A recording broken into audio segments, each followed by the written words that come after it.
What's up, Illumineers? Welcome back to another How to Play Lorcana video here on Inkspot Games. And today we're going to be talking about, I guess, the most important mechanic of this game, which is what cards you should be inking in your inkwell.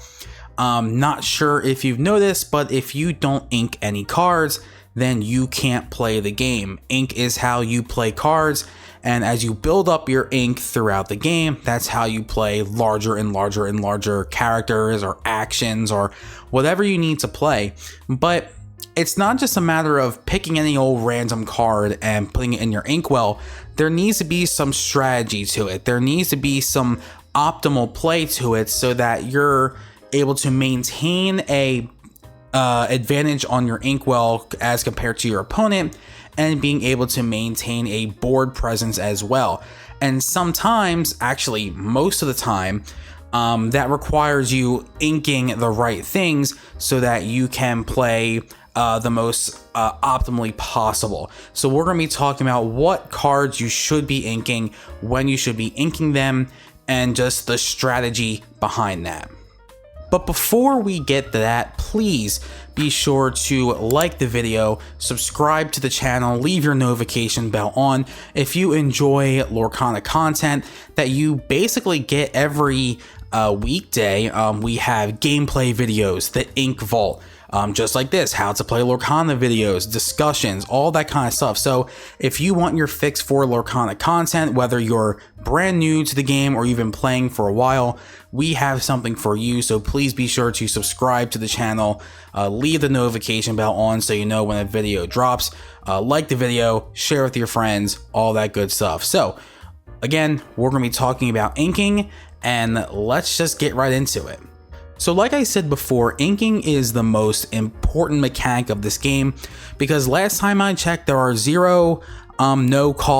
zero cost cards in this game. You're going to have to use ink to play cards, and you have to put cards into your inkwell in order to do that. Now, in our previous How to Play Lorcana video where we talked about the mulligan, inking kind of goes hand in hand with that because we need to figure out exactly what kind of cards we want to ink and when we should ink them.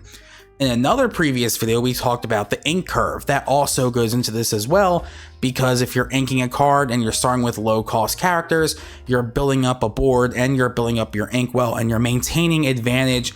You're at least maintaining pace with your opponent in terms of ink advantage and card advantage, or hopefully you're passing them. And that's kind of your goal, because card advantage and resource management is everything in this game. So there are three different kind of things we're going to talk about when it comes to what cards you should be inking and when you should be inking them.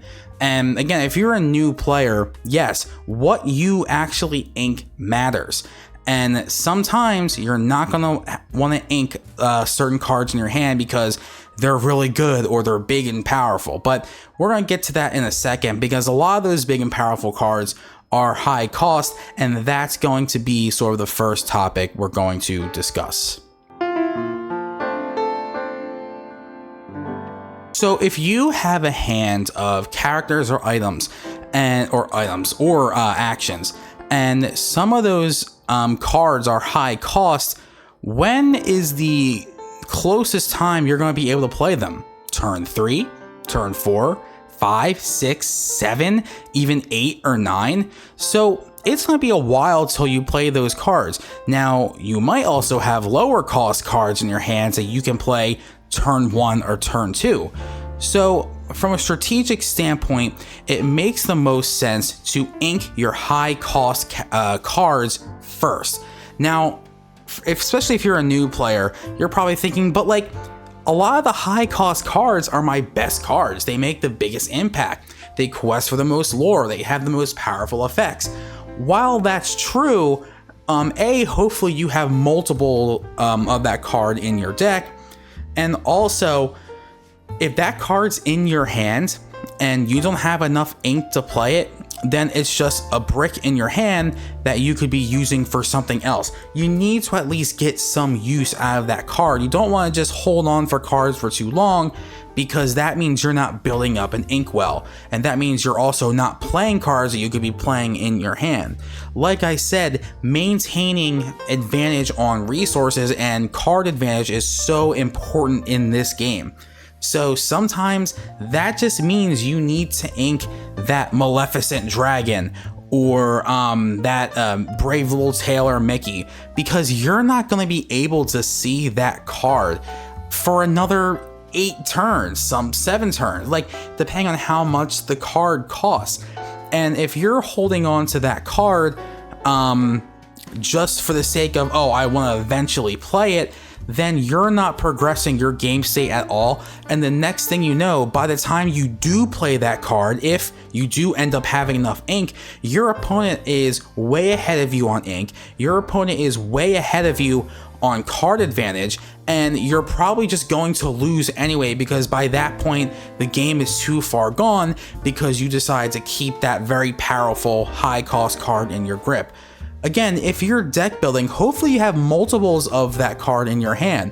Obviously, if it's like a one of, or that's the only copy you own, then maybe you're thinking changes on this, but most times than not, I would say almost every time, inking that high card, at least getting some use out of it so that you can start building up a board, is way more important and way more optimal and way more useful than holding on to that card for multiple turns. It's just sitting in your hand not doing anything, and your opponent is just completely outpacing you.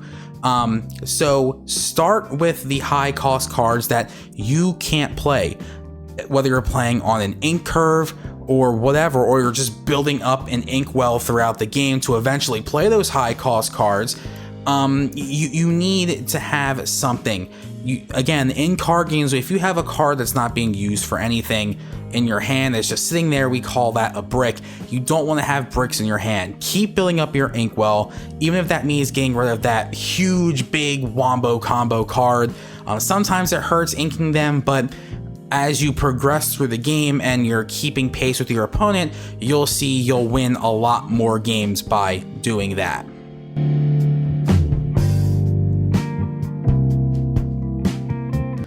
The next thing we're going to talk about when it comes to what we ink, duplicates. Now, this doesn't apply for every single card. Some cards, it's okay to keep duplicates. A card that comes to mind is like Friends on the Other Side, where if you have a hand where you're able to ink other cards and keep that so you can keep drawing, that's not a bad thing. But like, I don't think any card is vulnerable to being inked if it's like a duplicate. All right, because again, when you're inking, it's all about building your board. So if you have 2 or 3 of the same card in your hand, then you need to have something, especially if your hand is full of cards that you can't ink. So even though it might be a good card, especially if you're playing on an ink curve, and like maybe you have a bunch of low cost cards in your hand, you don't have that very obvious high cost card to ink, duplicates are a safe way to go, because at least you have another copy of that card to use. Again, sometimes when it comes to inking and building boards, you kind of have to, pick the lesser of 2 evils. You kind of have to make certain choices, and you don't want to just hold on to a card just because it's good if you have that same card in your hand. Again, like I'm going to say this multiple times in this video, keep building your inkwell. Now, some decks have a certain point, a certain threshold, where once they pass that point, you don't really need to keep building up your inkwell, but for the most part you do, because that gives you more options throughout the game, especially in the late game. So if you have duplicates, again, unless your hand looks different with a bunch of high cost cards, I would ink the duplicates. That's kind of like the second way to go. Obviously, I would still go high cost cards first, but duplicates are a great one to look for as well.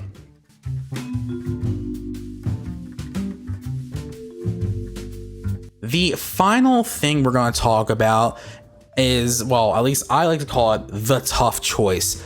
Sometimes your hand looks amazing. Sometimes you drew your best cards. If you're playing on a curve, you drew your 1, 2, 3, 4, 5. You're good to go.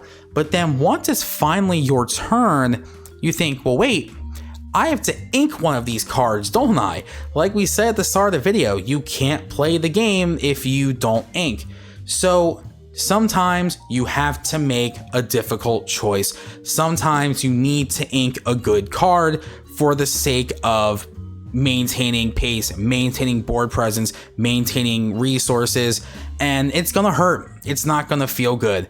Especially if you know that card is going to be important later.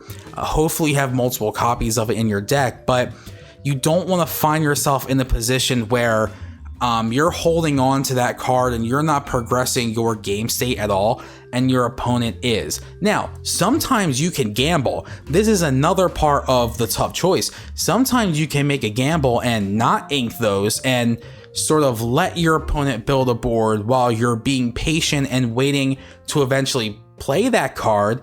But that's a big risk, because if there's no payoff, or if your opponent is just filling up their board and it becomes too late at some point in the middle and late game, then that wasn't a very good gamble. So if you want to risk that just for the sake of holding on to certain cards, then fine. But I'm of the belief that you want to keep pace with your opponent, and sometimes tough decisions have to be made. Sometimes you just need to ink good cards. It doesn't feel good. It doesn't, that's not what you want to do. Obviously, you want to play those cards, but if you want to win the game, sometimes you just have to kind of do what you gotta do.